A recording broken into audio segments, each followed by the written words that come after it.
Hello बच्चों, चलिए आज हम लोग पढ़ते हैं वाक्य। वाक्य होता क्या है, पहले हम लोग ये समझते हैं वाक्य क्या होता है। वाक्य आप लोगों ने पढ़ा होगा, शब्द पढ़े होंगे, वर्ड पढ़े, शब्द पढ़े, उसके बाद में वाक्य पढ़ेंगे। तो हम लोग आज पढ़ते हैं वाक्य। वाक्य होता क्या है? वाक्य यह भाषा की सबसे बड़ी इकाई होती है। क्या होती है? भाषा की सबसे बड़ी इकाई होती है। किसी भी भाषा को किसी भी बात को कहने के लिए हम वाक्य का प्रयोग करते हैं। एक एक वाक्य मिलकर ही हमारे भाषा हम अपने बातों को व्यक्त करते हैं। ठीक है, यह भाव होता है। क्या होता है? यह भाव होता है। इसका भावार्थ के आधार पर भाषा की सबसे छोटी इकाई होती है। क्या होती है? भाषा की सबसे छोटी इकाई होती है। ठीक है, परिभाषा इसकी अगर कही जाए तो शब्दों के सार्थक समूह को वाक्य कहते हैं। क्या कहते हैं? शब्दों के सार्थक समूह को वाक्य कहते हैं। ठीक है, समझ गए? अब मैं कैमरा देख के पहली बार प्रैक्टिस कर रही हूँ। ठीक है, वाक्य के कितने प्रकार होते हैं? 3 प्रकार होते हैं। वाक्य के 3 प्रकार होते हैं। प्रयोग या रचना के आधार पर, अर्थ के आधार पर, क्रिया के आधार पर। कितने होते हैं? 3 होते हैं। वाक्य या रचना के आधार पे, अर्थ के आधार पे और क्रिया के आधार पे। पहला है प्रयोग या रचना के आधार पे। होते हैं 3 प्रकार के। कितने प्रकार के? 3 प्रकार के। सरल वाक्य, संयुक्त वाक्य, मिश्र वाक्य। आप लोग अपने अपने नोट्स में नोट करते रहिए। पहला होता है सरल वाक्य। 3 प्रकार होते हैं। वाक्य कितने प्रकार होते हैं? 3 प्रकार होते हैं। तीनों के अलग अलग प्रकार हैं। ठीक है, तीनों के अलग अलग प्रकार भी हैं। पहले आप लिखिए प्रयोग या रचना के आधार पे। तो इसमें 3 प्रकार होते हैं। कितने प्रकार होते हैं? 3 प्रकार। जैसे सरल वाक्य, संयुक्त वाक्य, मिश्र वाक्य। ठीक है, अब दूसरा डालिए हेडिंग, अर्थ के आधार पे। अर्थ के आधार पे 8 प्रकार के वाक्य होते हैं। कितने होते हैं? 8 प्रकार के होते हैं।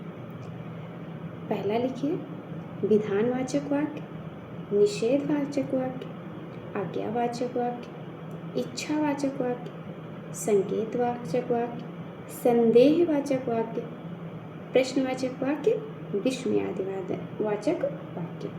कितने हो गए? 8 हो गए। विधानवाचक, निषेधवाचक, आज्ञावाचक, इच्छावाचक, संकेतवाचक, प्रश्नवाचक और विस्मयवाचक वाक्य। ठीक है, कितने हो गए? 8 प्रकार हो गए। तीसरा है क्रिया के आधार पर वाक्य के भेद। तीसरा क्या है? क्रिया के आधार पर वाक्य के भेद। ठीक है, फिर ये भी 3 प्रकार के होते हैं। इसी को वाच्य कहते हैं। क्या कहते हैं? इसको वाच्य कहते हैं। ये 3 प्रकार के होते हैं। कृतवाच्य, कर्मवाच्य, भाववाच्य। कितने होते हैं? 3 होते हैं। कृतवाच्य, कर्मवाच्य और भाववाच्य। ठीक है, चलिए हेडिंग डालिए प्रयोग या रचना के आधार पर वाक्य के भेद। 3 भेद हैं, उसके अंतर्गत हम लोग पढ़ते हैं। पहला है वाक्य के अंग।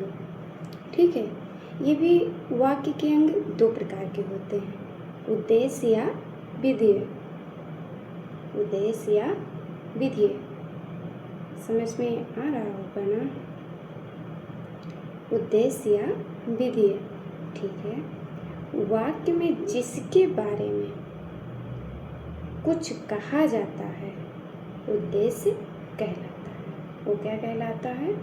उद्देश्य कहलाता है। किसके बारे में? जिसके बारे में कहा जाएगा वो क्या कहलाएगा? उद्देश्य कहलाएगा। जिसके बारे में कहा जाएगा वो उद्देश्य कहलाएगा। वाक्य में जिसके बारे में कुछ कहा जाएगा वो क्या कहलाएगा? उद्देश्य कहलाएगा। इसके अंतर्गत वाक्य में प्रयुक्त कर्ता और कर्ता का विस्तारक कहलाता है। इसके अंतर्गत वाक्य में प्रयुक्त कर्ता और कर्ता का विस्तारक कहलाता है। ठीक है, जैसे एग्जाम्पल देखिए, राम पुस्तक पढ़ता है। क्या होता है? राम पुस्तक पढ़ता है। कौन पुस्तक पढ़ रहा है? राम पुस्तक पढ़ता है। तो कर्ता क्या हो गया? राम हो गया। कर्म क्या हो गया? पुस्तक हो गया। क्रिया क्या हो गया? पढ़ना हो गया। राम पुस्तक पढ़ता है। राम क्या है यहाँ पे? कर्ता है। पुस्तक क्या है? कर्म है। क्रिया क्या है? पढ़ता है। ठीक है। श्याम का भाई राम पढ़ने में तेज है। अब ये क्या हो गया? यहाँ पे बताइए। अब ये देखिए, कर्ता का विस्तारक इसमें देखिए, कर्ता का विस्तारक देखिए। ठीक है, चलिए आप पहले इतना पढ़ लीजिए पहले आप, हाँ, फिर आगे देखिए। आपको ये तो थोड़ा हार्ड लेवल हो रहा है, अपर लेवल। आप पहले चलिए सरल वाक्य देखिए।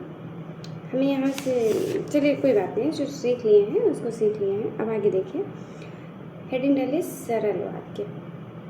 सरल, संयुक्त और मिश्रित वाक्य क्या है? प्रयोग या रचना के आधार पर कितने प्रकार होते हैं? 3 प्रकार होते हैं, सरल, संयुक्त या मिश्रित वाक्य। तो साधारण वाक्य, इसी को कहा जा सकता है सरल व साधारण वाक्य। चलिए ठीक है, सरल व साधारण वाक्य में हम लोग पढ़ते हैं। चलिए, जिस वाक्य में एक उद्देश्य, एक विधेय हो या पूरा वाक्य एक झटके में उच्चारित होता हो। क्या होता हो? एक ही झटके में उच्चारित होता हो, सरल वाक्य कहलाता है। क्या कहलाता है? सरल वाक्य कहलाता है।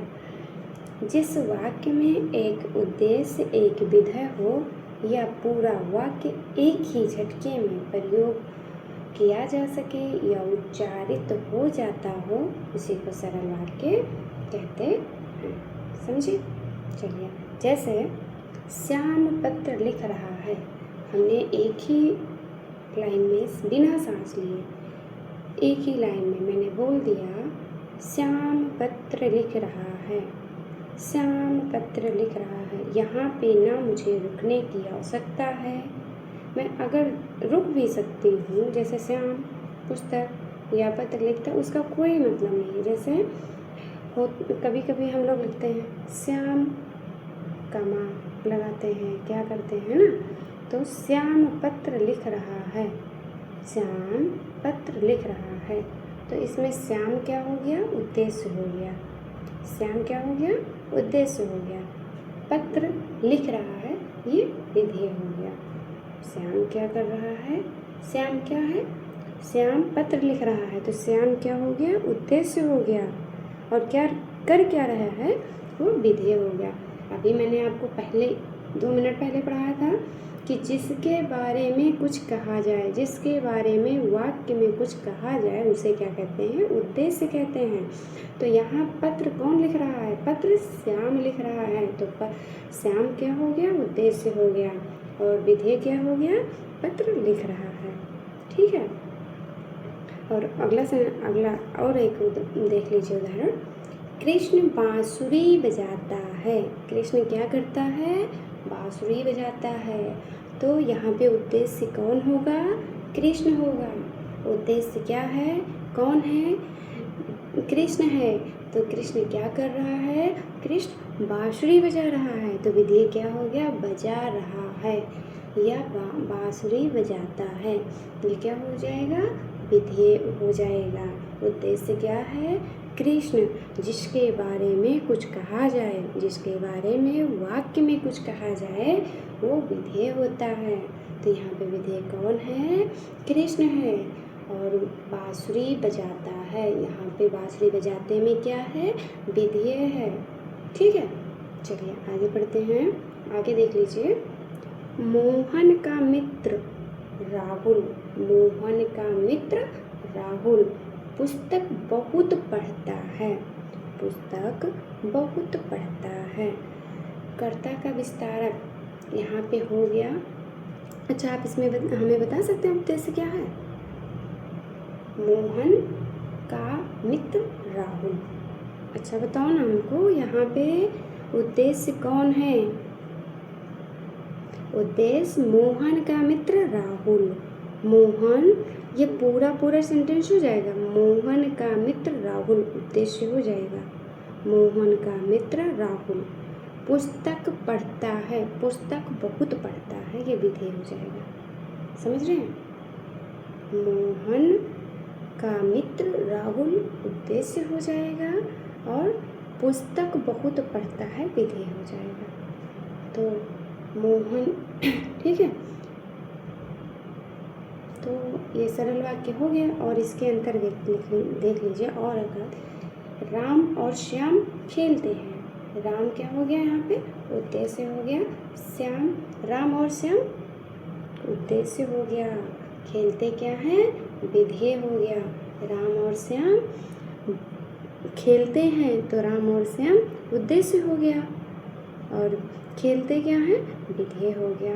ठीक है, अब तो समझ में आ गया होगा, है ना? तो सरल वाक्य ये कंप्लीट होता है। इसके अंतर्गत देख लीजिए। यदि वाक्य में क्रिया एक हो, कर्ता एक से अधिक हो, परंतु सभी कर्ता के द्वारा समान रूप से एक कार्य किया गया हो, तो सभी कर्ता एक ही उद्देश्य के अंतर्गत आते हैं।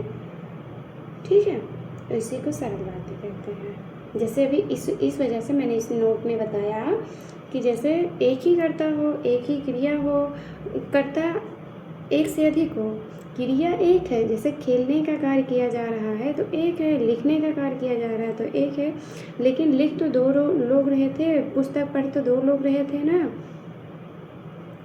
राम और श्याम खेल तो रहे हैं ना दो लोग, कर्ता दो लोग हैं ना यहाँ पे, लेकिन क्रिया तो एक ही हो रही है। तो इसका ये कहा मतलब जिस भी वाक्य में क्रिया एक हो और कर्ता एक से अधिक हो, परंतु समान कार्य हो, परंतु कार्य समान रूप से एक ही कार्य क्रिया किया गया हो, तो वहाँ पे उद्देश्य हो जाते हैं, वो दोनों उद्देश्य के अंतर्गत आ जाएंगे। ठीक है, और इसी को सरल वाक्य कहते हैं। चलिए ठीक है, फिर और आगे कल पढ़ाते हैं। Bye bye.